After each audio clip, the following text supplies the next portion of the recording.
Audiolibros en 15 minutos. Suscríbete al canal y explora un nuevo libro cada día. La psicopatía es una afección de salud mental que es un factor de riesgo de delitos violentos. Para empezar, hay alguien a quien deberías conocer. Se llama Ben. Cuando Ben era joven, él y algunos de sus cómplices fueron arrestados tras intentar asaltar un camión blindado de dinero, un plan bastante mal pensado inventado por el padrastro de Ben. No hace falta decir que las cosas no salieron según lo planeado. Ben cumplió su condena y finalmente fue puesto en libertad.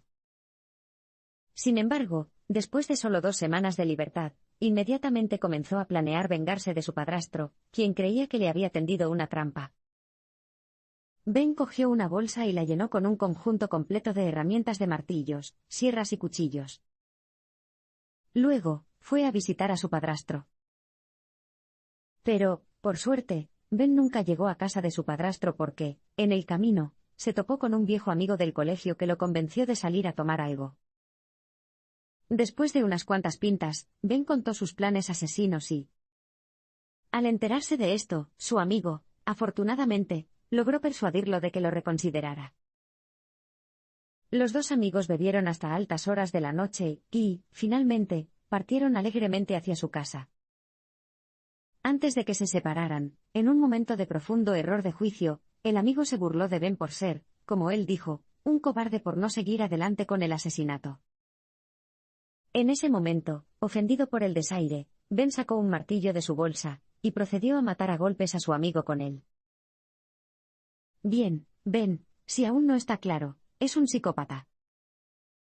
Todas las señales estaban ahí, mostró poco remordimiento y nunca asumió la responsabilidad de sus crímenes, cometió un atroz acto de violencia por poco más que un ego magullado, y mostró un retorcido sentido de santurronería al sentirse con el derecho suficiente como para herir a quienes lo habían hecho mal. Historias como la de Ben son exactamente la razón por la que los psicópatas tienen un atractivo tan fascinante para el público. El comportamiento de Ben era tan inexplicable que la historia es casi increíble. ¿Cómo es posible que alguien pueda cometer casualmente un crimen tan atroz cuando el resto de nosotros nos sentiríamos culpables solo de pensarlo? Bueno, la respuesta corta es que los psicópatas como Ben carecen de algo muy importante que poseen las personas normales, carecen de la capacidad de sentir que otros seres tienen valor por derecho propio. A partir de este pequeño defecto, podemos explicar todas las características típicas de los psicópatas, desde su falta de empatía hasta su tendencia a herir y manipular a los demás. Aún así, el hecho de que Ben fuera un psicópata no lo explica todo. Explica cómo pudo asesinar a su amigo a sangre fría, pero no explica realmente por qué lo hizo. Para entenderlo, hay que fijarse en la estructura psicológica particular de Ben, como su ego superquebradizo y su impulsividad desatada. El hecho de que Ben fuera un psicópata lo hacía mucho más dispuesto a cometer un asesinato que un individuo sano. Pero explicar por qué decidió matar a esa persona en particular ese día en particular, no basta con decir es un psicópata. La psicopatía se produce por una mezcla de genética y experiencias traumáticas tempranas de la vida. Las recientes innovaciones en la tecnología han permitido grandes avances en nuestra comprensión de los psicópatas como Ben. Gracias a las máquinas de imágenes cerebrales de alta calidad, como los escáneres de resonancia magnética, ahora es posible echar un vistazo al cerebro de los psicópatas, y echar un vistazo a su alrededor. Según los datos obtenidos de estas exploraciones, hay 2 regiones del cerebro en particular que parecen desempeñar un papel importante en la psicopatía. La primera es la corteza prefrontal, que se encarga, entre otras cosas, de tomar buenas decisiones y predecir cómo responderá la sociedad a nuestras acciones. La otra área es la amígdala, que interviene en la regulación de nuestras emociones.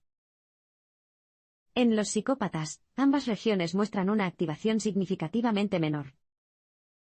Esto tiene sentido, porque sabemos que la activación reducida en estas áreas está relacionada con la incapacidad de reconocer las emociones en los rostros, como el miedo, el disgusto y la tristeza. Eso explicaría por qué los psicópatas tienen problemas para responder al dolor de los demás con el nivel adecuado de empatía. No puedes mostrarle empatía a alguien si ni siquiera sabes que está en apuros. Por lo tanto, parece que hemos identificado las raíces neurológicas del problema. Sin embargo, solo hay un inconveniente. No todos los que tienen un cerebro psicopático son criminales o incluso peligrosos.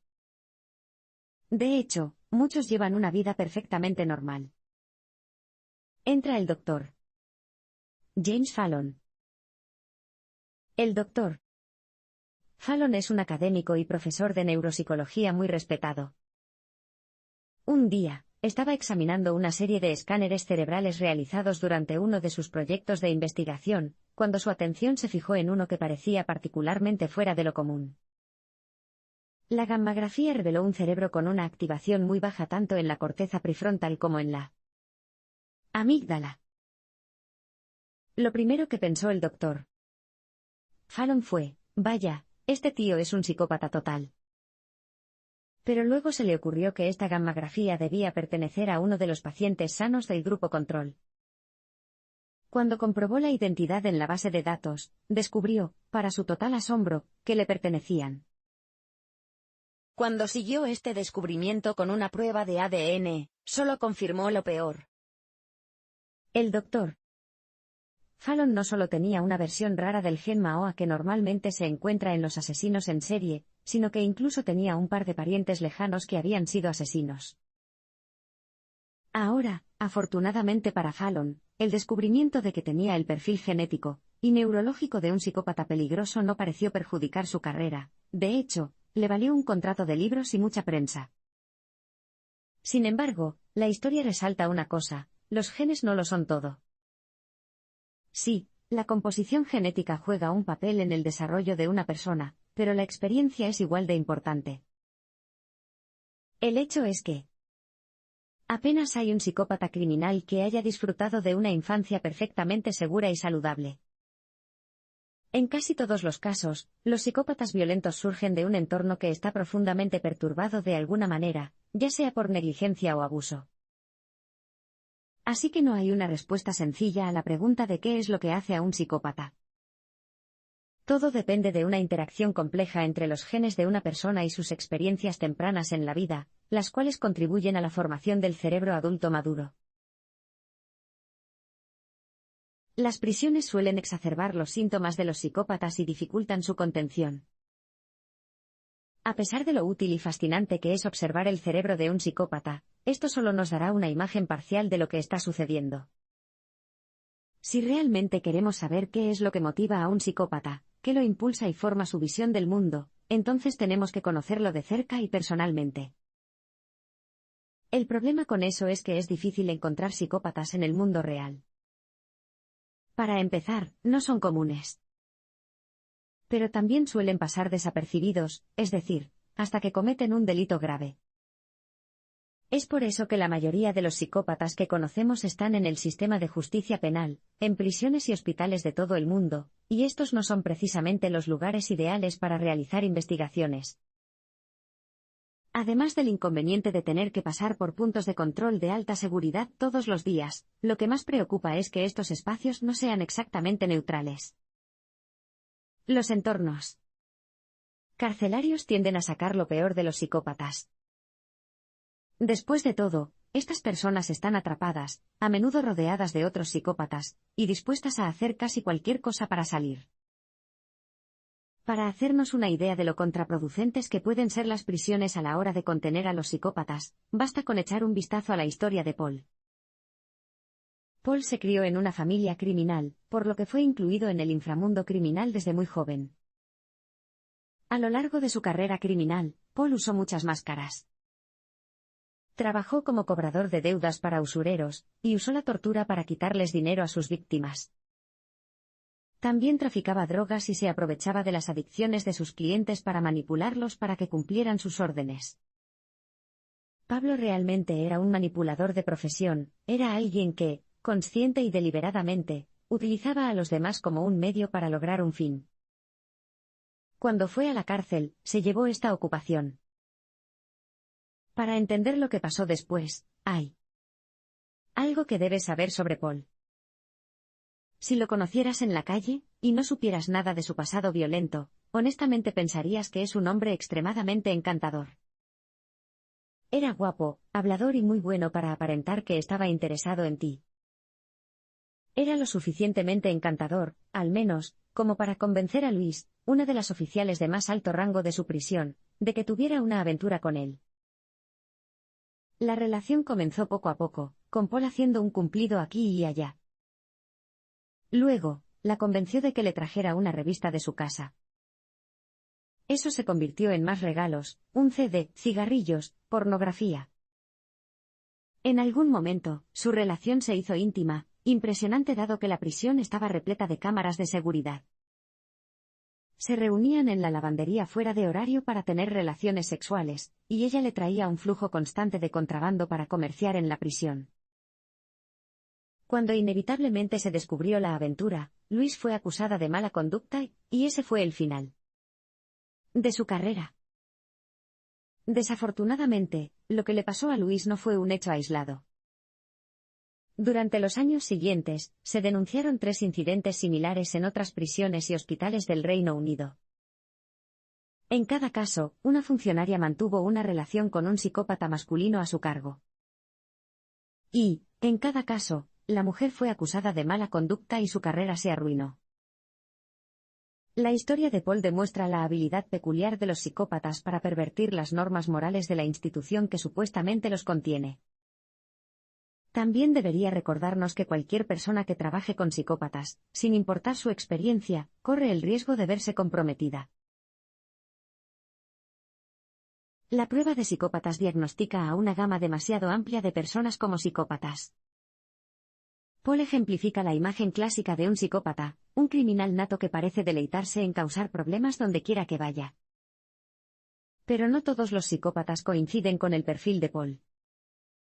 Por cada psicópata como Paul, hay otro cuyo comportamiento antisocial es más el resultado de una mano extremadamente mala en la vida que de una malicia intencional. Tal fue el caso de Danny. Antes de llegar a la cárcel, Danny tuvo una vida difícil. Era huérfano y había pasado la mayor parte de su infancia pasando de una familia adoptiva a otra. Este rechazo constante perpetuó un ciclo descendente de problemas de salud mental y mala conducta. En su adolescencia, Danny comenzó a practicar la autolesión. Se laceró el cuerpo con cuchillos y navajas de afeitar, incluso en la cara, dejando cicatrices aterradoras que alejaron aún más a los demás. Cuando tenía poco más de 20 años, Danny fue sentenciado a prisión después de atacar a un vicario con un cuchillo. La prisión resultó ser un lugar muy malo para Danny, ya que su problema de autolesiones empeoró. Tuvo que permanecer en una habitación vacía porque tenía la habilidad de convertir objetos cotidianos en armas contra sí mismo. Incluso tuvieron que quitarle el colchón porque Danny encontró una forma de sacar hilos y atarlos alrededor de sus genitales para privarlos de sangre. Las cosas llegaron a un punto crítico cuando, dejado solo en una habitación de aislamiento, Danny fue descubierto desnudo en su cama. Las paredes de su celda estaban empapadas de sangre, que provenía de una herida en la pierna. En medio de la sangre, Danny había formado una serie de símbolos de aspecto pagano en forma de pentagrama. A Danny lo diagnosticaron como psicópata. Pero sus síntomas, confusión sobre su identidad, inestabilidad emocional, impulsividad, eran en realidad más característicos del trastorno límite de la personalidad que de la psicopatía. Y normalmente se piensa que estos trastornos son incompatibles entre sí. Después de todo, ¿cómo podría alguien ser emocionalmente inestable y poseer una cruel falta de emoción al mismo tiempo? La respuesta es, no pueden. La razón por la que a Danny le diagnosticaron psicópata tiene más que ver con la prueba de psicópata que con Danny. La prueba, que utilizan los psicólogos de todo el mundo, no trata solo de la psicología del paciente, como era de esperar. Muchas de las preguntas, de hecho, más de la mitad de las preguntas de la prueba, se refieren al historial delictivo y al comportamiento antisocial del paciente. La ventaja de esto es que solo las personas que representan un riesgo real para la sociedad probablemente sean diagnosticadas como psicópatas. Pero podría decirse que también extiende demasiado el significado de la palabra. Significa que las personas que muestran un comportamiento antisocial como Danny pueden obtener una puntuación lo suficientemente alta en la prueba como para que se les diagnostique como psicópatas, incluso si no poseen los rasgos psicológicos típicos. Por esta razón, ha habido intentos de alejar la idea de la psicopatía de la criminalidad. Esto tiene sentido, ya que hay muchas personas en el mundo que tienen los aspectos emocionales e interpersonales de un psicópata, como la insensibilidad emocional y la mentira patológica, a pesar de que no cometen delitos. Pero hasta que eso suceda, debemos ser conscientes de que la palabra psicópata es actualmente un concepto un poco general que agrupa a una variedad de personas diferentes. Debemos tener especial cuidado en aquellas partes del mundo donde la palabra psicópata puede determinar si se vive o se muere. Las mujeres que son psicópatas suelen expresar el trastorno de manera diferente a los hombres. Hasta ahora, hemos tratado varios casos de psicopatía masculina, pero, ¿qué pasa con la psicopatía femenina? La idea de la mujer psicópata es un tópico común en los thrillers policíacos, desde Villanelle de Killing Eve hasta Marquise de Merteuil de Dangerous Liaison. Está claro que hay algo en la idea de que las mujeres sean asesinas frías y duras que tiene un atractivo popular. Puede que te decepcione saber entonces que las psicópatas femeninas existen más en la ficción que en la realidad. El gobierno del Reino Unido estima que solo hay una mujer psicópata por cada 50 hombres. Y aún así, solo una fracción de ellos son delincuentes violentos. Se especula que la razón de esta disparidad no es que haya menos mujeres psicópatas, sino más bien que la psicopatía tiende a expresarse de manera diferente en las mujeres que en los hombres. Las psicópatas femeninas parecen estar mucho menos interesadas en cometer delitos, en lugar de centrarse en el control y la manipulación en las relaciones. Dado que la prueba de psicópata está sesgada hacia la conducta delictiva, no es de extrañar que a pocas mujeres se les diagnostique el trastorno. Sin embargo, siempre hay excepciones a la regla. De hecho, el solo hecho de que haya tan pocas mujeres psicópatas hace que casos como el de Angela Simpson sean mucho más sensacionales. La historia de Angela comenzó cuando conoció a un hombre llamado Terry Neely, un exconvicto de 46 años y usuario de silla de ruedas. En algún momento de su relación, Neely dejó escapar que una vez había sido informante de la policía, y que también delató a su excompañero de celda en la cárcel. Esto era absolutamente lo peor que podía haber dicho porque la policía y los chivatos eran las dos cosas que Angela más despreciaba en el mundo. Pasados unos días, Angela invitó a Neely a su apartamento con el pretexto de tener relaciones sexuales. Cuando llegó, ella logró convencerlo de que dejara su silla de ruedas afuera. Tan pronto como Neely entró a la casa, Angela lo ató a una silla frente a un espejo. Lo que siguió fueron 2 días completos de brutales torturas, que terminaron con el incendio de su cuerpo desmembrado en un basurero local. Lo que hace que el caso de Angela sea tan notable, aparte de su brutalidad, es que, durante el juicio, participó en varias entrevistas televisivas en las que prácticamente admitió el crimen. Durante las entrevistas, juega con los periodistas y parece disfrutar de ser el centro de atención. Angela es única por expresar todos los rasgos que suelen ser típicos de la psicopatía masculina. Incluso ella misma lo reconoció. Cuando un periodista le explicó que es inusual que una mujer cometa un crimen tan violento, Angela respondió secamente: bueno, creo en la igualdad de oportunidades. Si bien la tasa de rehabilitación es baja, la psicopatía se puede mejorar mediante la terapia. La gente como Angela es difícil de perdonar.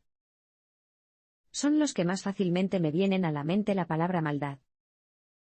Y la sociedad parece demasiado dispuesta a meterlos en una celda de prisión y tirar la llave a la basura. Pero, ¿es realmente justo juzgar a los psicópatas con tanta dureza solo porque sus cerebros no funcionan como deberían?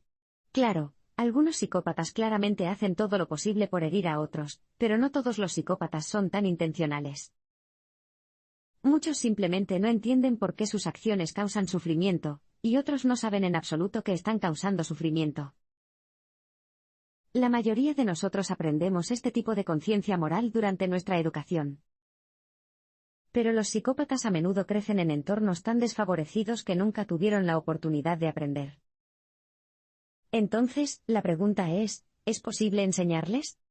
Sobre esta cuestión, la historia de Eddie es instructiva. Los antecedentes de Eddie eran los típicos de un psicópata violento. Creció en un barrio pobre del este de Londres. Tenía una vida hogareña inestable y se mudaba mucho. Y su padrastro abusó repetidamente de él y de su madre. Como resultado, Eddie desarrolló problemas de salud mental, incluido un temperamento violento. Este temperamento, combinado con un cóctel volátil de drogas y delitos menores, con frecuencia metía a Eddie en problemas. Una noche, las cosas fueron demasiado lejos. Eddie, borracho a rabiar, agredió sexualmente a una mujer en la calle después de que ella se resistiera a sus insinuaciones. Más tarde, esa misma semana, el hermano de la mujer fue a buscar a Eddie para confrontarlo por la agresión. Lo que siguió fue una feroz lucha, en la que Eddie terminó matando al hombre apuñalándolo en el corazón. En la corte, Eddie se salió con la suya por el cargo menor de homicidio, y pasó los siguientes 16 años en prisión. Así que, como puedes ver, Eddie no empezó bien su vida. Cometió algunos delitos muy graves y se le consideró lo suficientemente inestable como para merecerle un diagnóstico de psicopatía. Su formación era típica de un psicópata criminal. Pero lo que es realmente inusual en el caso de Eddie, muy raro en los casos de psicopatía, es que había luz al final del túnel. Mientras estaba en prisión, Eddie comenzó a recibir sesiones de terapia semanales de un brillante psicoterapeuta conocido como Dr. C. Las sesiones consistían principalmente en hablar sobre las interacciones de Eddie con otras personas, y ayudarlo a ver cómo podían interpretarse de manera diferente. Las sesiones proporcionaron un espacio empático, y sin prejuicios en el que Eddie pudo reflexionar sobre sus elecciones y su comportamiento. Pasó mucho tiempo, incluso años, pero las cosas cambiaron para Eddie. Aprendió a reconocer cuándo aumentaba su ira y a detenerla. Cuando se estaba gestando un posible altercado, se obligaba a marcharse. Tomó la decisión de que perder el control ya no valía la pena. Finalmente, se consideró que estaba lo suficientemente rehabilitado como para reincorporarse a la sociedad. Hoy, a sus 50 años, Eddie vive en una casa en el norte de Londres. Tiene un trabajo y 2 perros pequeños. No ha reincidido desde que salió de la cárcel. Está decidido a dejar el pasado atrás. El camino de Eddie hacia la recuperación podría no ser posible para todos los psicópatas que existen. Sin embargo, debería ofrecer algo de esperanza. Demuestra que, con el tipo de apoyo adecuado, el tratamiento puede ser transformador para las personas con este trastorno. Solo necesitamos darles una oportunidad.